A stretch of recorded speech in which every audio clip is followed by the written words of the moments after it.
Exercise is the #1 longevity drug. If we get people focusing on wellness now, we can extend their functioning age. In the next 20 years, we're going to have more people over 65 than under 15. So that's what you're saying the government ought to do now as a priority. Greater emphasis on the wellness side of the Ministry of Health and Wellness, and just in general. Absolutely. Because people that give us. I've been in companies, I call that group tried and proven. Many times I do hiring for many companies. And they want a nice young manager. Hold on. I can find you somebody 65, 67 recently. They have all the skills, sitting at home doing nothing. And by the way, only 22% of Jamaicans outside of the government sector have any kind of pension to get. Even though we have 750 pension funds in Jamaica, most Jamaicans have no pension to get. So therefore, if we draw on those skills and that capacity, people sitting home with nothing to do, we can find a solution inherent in that. So Professor Beckford, if Dr. Simaj's line is to be followed, and there's no such thing as old age, and people who we once considered old now get to 60 plus and have all their teeth intact and have all their faculties intact, what does it mean for the future of healthcare and the provisions that our government ought to make now to benefit us in the future, 20, 30 years from now? Well, I guess you have started already. Leaki mentioned it.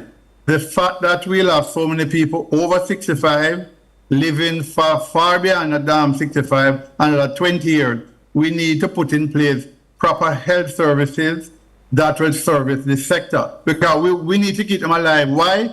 They will also be in the part of the productive process, because we won't have enough young people to be part of that process. So we need to keep them healthy by putting in place a lot of programs. We see some now avoiding non-communicable diseases, like obesity, diabetes, and so on, exercising, but putting in place proper health care at the different Type 5 clinic, hospitals, and so on, and making health care affordable.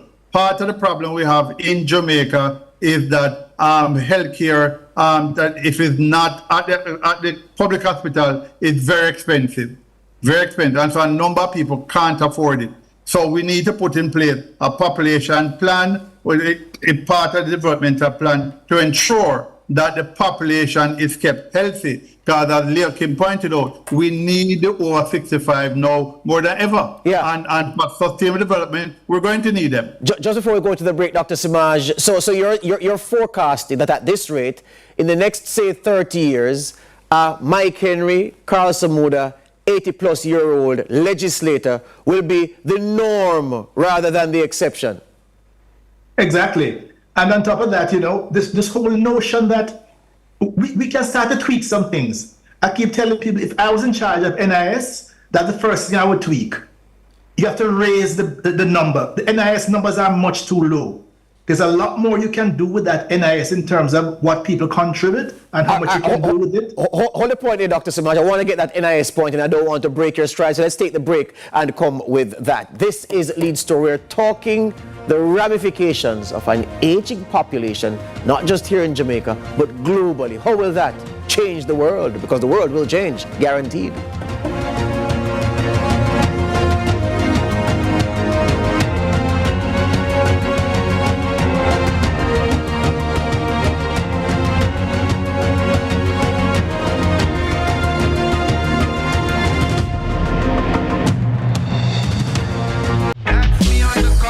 Today is a special Mother's Day edition. The first women to be on the cut. It's a big deal. It's a big deal. I love the way you have to pretend like you don't know. He's like, oh, okay.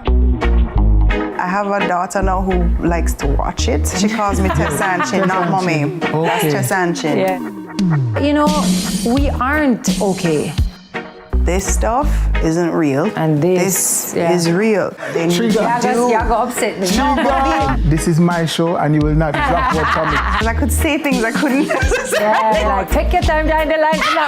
You're the my nice wife. Yeah. Hello. When I've done something, I've done it, and I don't necessarily want to do it again. She's built that Except house. for me. Ah! Over and over. Over and over again. The Cut is brought to you by Flo and Guinness.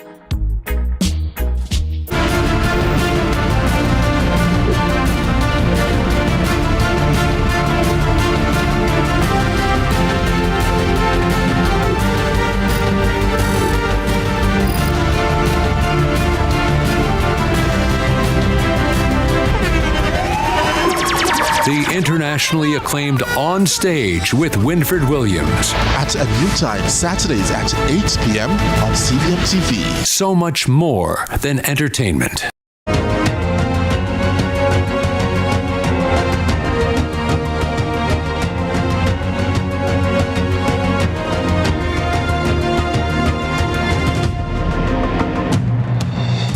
In the United Kingdom, when you reach 65 years old, you're eligible for a pass to ride the bus for free. It's at that point in life where you're expected to collect your bus pass, retire from your job, and just fade away into nothingness. But based on where the world is trending, there will be many more of that profile of individual 30, 20 years from now, and people are saying, well, with that being the projected reality, then the way things are, this status quo must change. It must be a new status quo to reflect a population and a reality where the majority of people in the population of working age, well, that will have to be redefined. But the sum total is that there will be a story of older people in the population, and that will change the dynamics different from they are now. I have discussing the issue with me Dr. Lakim Samaj, and I have Professor Orville Beckford. Before the break, Dr. Samaj, you were telling me about things that you would, well, not necessarily that you would like to see made changes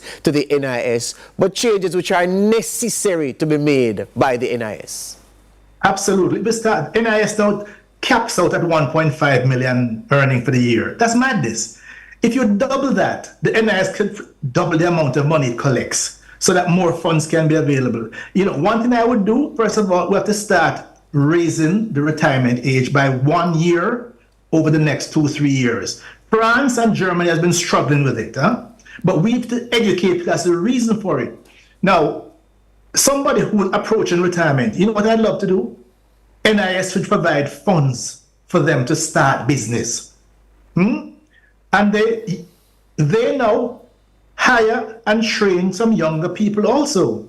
Now, you give them a grant to do that. At 65, you should be coming from prison, not going to prison. So you're not going to teach the money.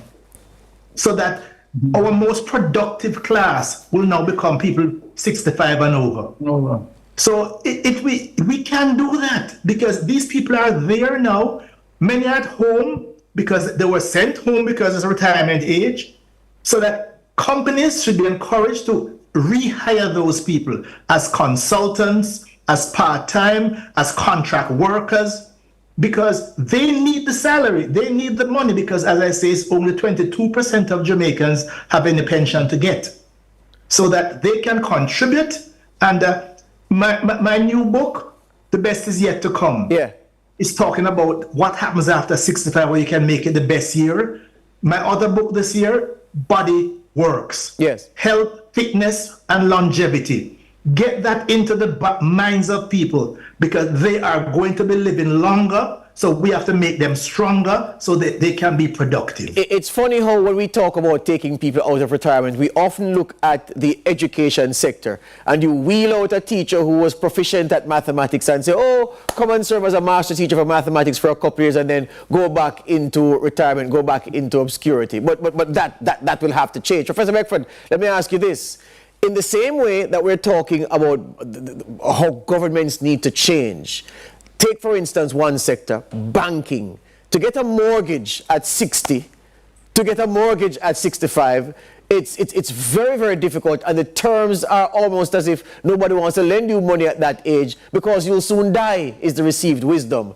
That is just one simple sounding but significant thing that will have to change to reflect this older population still with the capacity to produce into the future. Well, as a sociologist, we see everything has been interrelated and interconnected. So it is important that the culture will have to change. Government is the largest employer of labor, so they are the ones that can lead the cultural change. Because the culture will have to change. This culture of after 65 you are done and forgotten. Why you can't get a mortgage between 65 and 75? Why? All of these things will have to change. Because if not, you can have a part of the society acquiescing for certain developmental changes, but the other one them remaining stubborn. No mortgage after 65. No. So the overall culture of the society, including the banking culture, will have to change. But this change, cultural change, has to be led by government, who can legislate their changes and ensure that the entire country acquiesces to these changes. Dr. James, Dr. Samaj, beg your pardon. Here's the other thing that you should consider. If we're talking about a future where the societal balance has to be realigned to account for the number of older folk, how do we reconcile that reality with the growing cases or growing incidents of dementia and related illnesses that affect older folks? Certainly don't expect someone in their 40s to be demented, but this is something that afflicts those 60 and over, and it is increasing. How do you reconcile this very serious issue against the reality of an aging population? The same solutions that I propose: exercise, wellness. If by age 40, people should be concerned and actively planning for, we don't talk about aging anymore, we talk about longevity. How are you going to live long? We don't talk about just lifespan. We talk about health span. How are you going to live a healthy life? And we used to tell people, listen, I have a program, my own personal program. I do 3 5Ks a week, and I go to the gym the days in between. Every time I hear a colleague of mine die, I drop to the ground and I do 10 push-ups to celebrate how much strength I got from that person. Look, yesterday I had to do 10 for Desi. Now today, I'm going to do 10 more today for Betty and Blaine. Betty and Blaine. One day last week, I had to do 30 push-ups back to back. So we can shift the narrative to transform the culture. We're out of time, gentlemen. I could talk about this for another hour. Thank you very much for your time, Professor Beckford. Thank you very much, Dr. Samaj. All the best to you, gentlemen. You're welcome. My pleasure. And we need a part 2. There you go. There's just enough time, folks, for me to tell you that, it is real. Declining birth rate, aging population, things must